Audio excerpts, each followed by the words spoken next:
Hey guys, welcome back to my channel. So, I've only recently just started watching K-dramas, which by recently I mean it's been about a year or two, but I already have some favorites that I definitely want to share with you guys. I'm just gonna get started off on my list of my top K-dramas, and of course, as I continue watching more, this list may change, and also the dramas that I've loved are not limited to this list. So if you wanted me to do more recommendations, maybe by different genres, then let me know.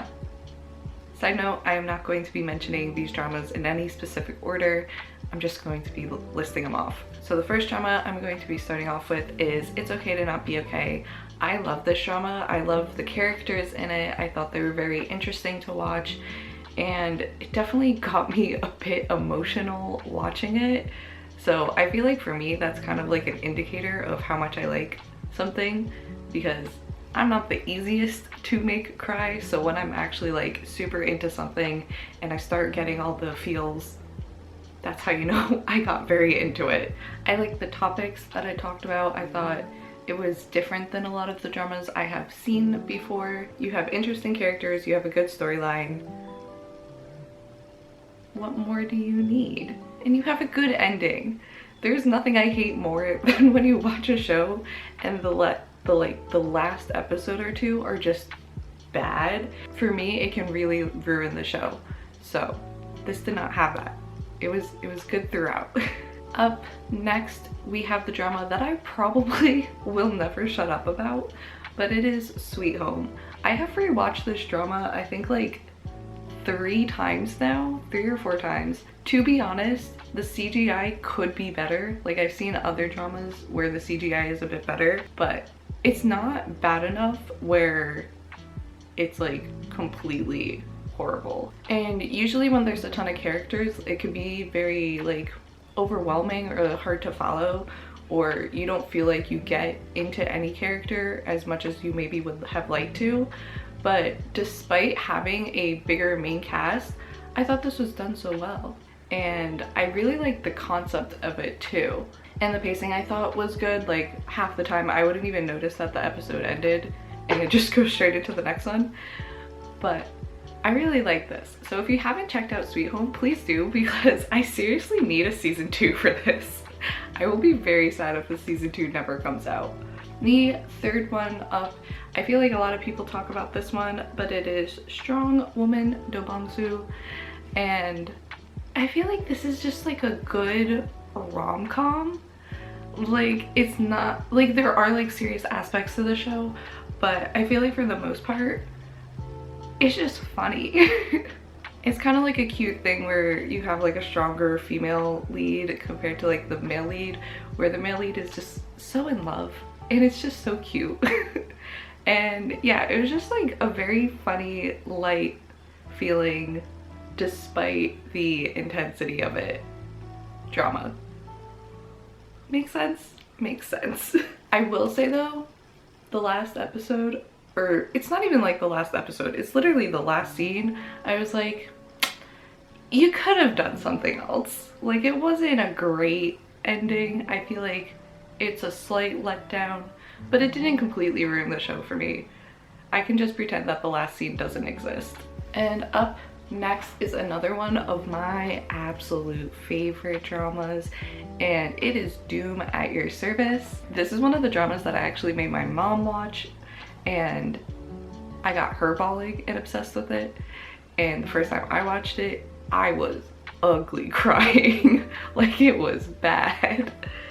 But it is such a good drama, and it is definitely like a drama. Like, I cried so much in this show, but it was so good. And I really like supernatural kind of elements, so for me this was just up my street. You got romance, you got a little bit of like drama and intensity, and then of course you have great lead characters that just feel real and there's complexity to them. So if you haven't already seen it, I highly recommend this drama, especially if you like something that's a bit more emotional. And the ending of it is so cute. I wanted more. Like, I almost want like an epilogue to see what happens with them, but you know what, it's fine, it's fine. It was a good ending. And then next up on our list, this was one of the first dramas that I watched, and it is Weightlifting Fairy Kim Bok-ju. I may be butchering some of these names. I love this drama. It was definitely, I feel like, the editing style, I have no other way to describe it other than a very stereotypical K-drama with like the sound effects used and the type of like lettering used that would like appear on the screen. No American shows really do that, but I think it can work really well for a drama, and for this one where it's just like about college kids, I feel like it worked really well. And I love the two main characters, or even just like the entire main cast in general. I think they're so interesting to watch and so cute together. Everybody's great. I love this show. Of course you have like the villains that you just, I feel like they're the ones where it's like kind of understandable where the villains are coming from, which I really like when that happens.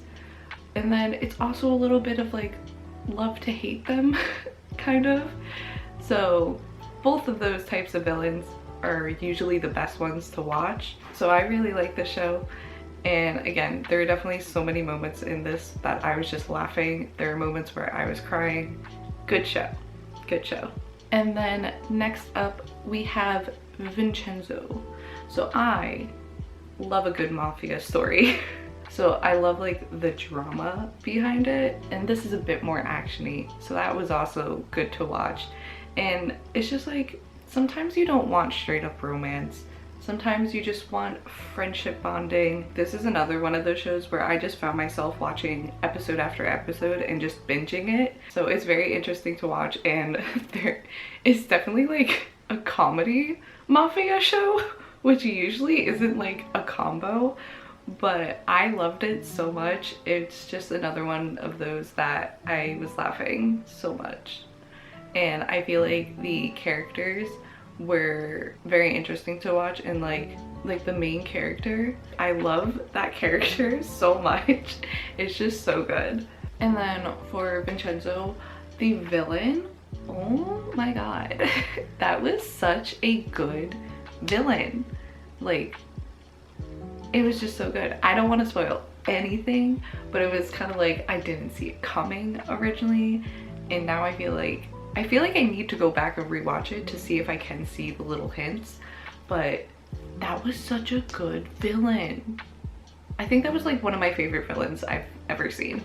But yeah. And then next up, continuing with crime, is Flower of Evil.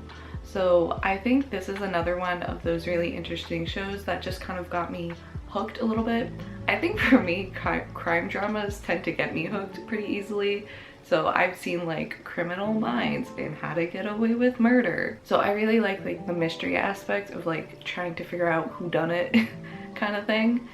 And I thought that the main male character, there's so much more to him, and I liked how we just slowly kept learning more about him, and just seeing his character arc too was just so sweet to watch. And that feels weird saying about a crime show, but it was sweet to watch.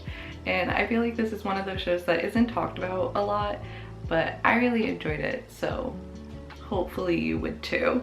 And then the next show to be mentioned is While You Were Sleeping, which is not the movie While You Were Sleeping, because there is a movie. I think it's with like Tom Hanks or something, but this is the drama While You Were Sleeping, and I love this. I really liked the concept behind it. Again, I am a sucker for a good romance.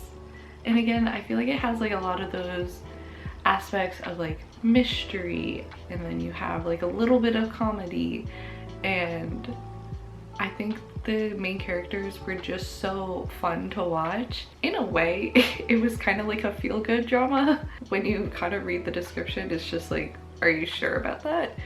But it is. It's a little bit of a feel-good drama. The characters are just so nice to watch. I really liked watching them. Anyways, it's a good drama, I swear.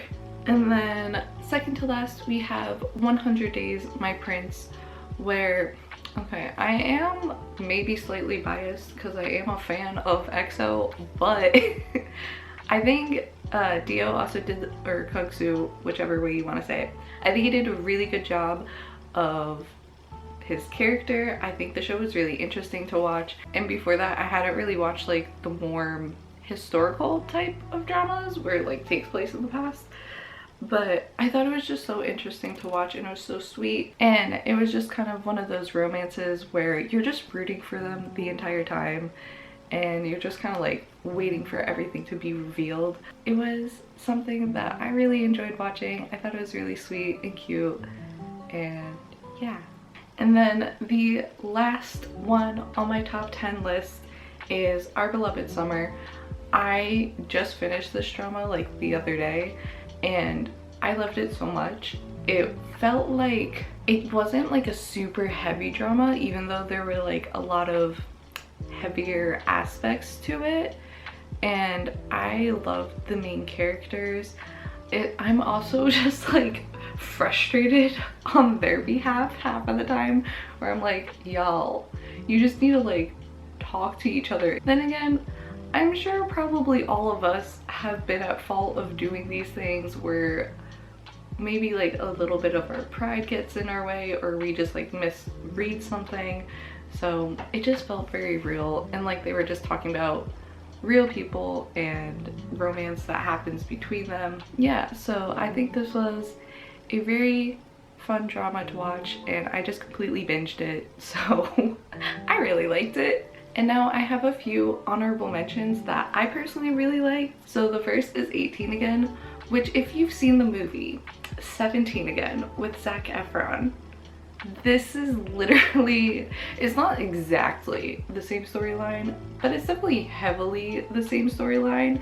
And personally, I love that movie, and I really like this show because I felt like it went so much more into like the characters and into like the story between the one who gets younger and his somewhat ex-wife. And I feel like it just offered so much more that the movie wasn't able to, and it was good. And then next is Run On.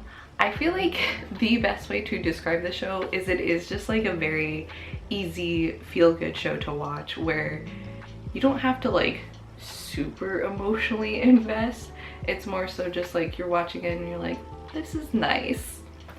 So if you're ever looking for that kind of vibe, I recommend Run On. And then next we have True Beauty. I feel like some people hate this show. I really liked it. Is it cheesy? Yes, but I like a good cheese. And this show, I don't think I've ever felt so strongly that a second male lead deserves more.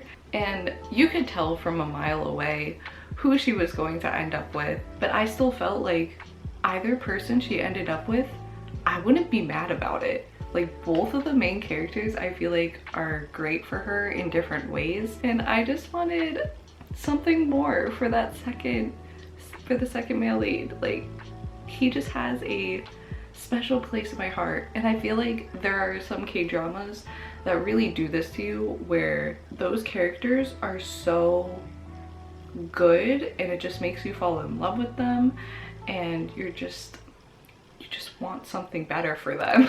And then the last one that I'm going to mention is He is Psychometric, and I think this is just an interesting concept. It's another like mystery crime type show, and I think it's just the concept of psychometry, however you say that, is interesting. And is this real? And I think it made for a very interesting drama. It was one that I definitely enjoyed watching, and I feel like it's pretty underrated. It's also a good one. And this is it for my list of my top K-dramas. Let me know in the comments below what would make it into your list of your top 10 K-dramas, and which ones of mine you have already seen and what your thoughts about them were. Do you also recommend it, or is it maybe not for you? But that is going to be it for today's video. I hope you guys enjoyed and you have some new shows to add to your watch list, and I will catch you guys all in my next video. Goodbye, guys.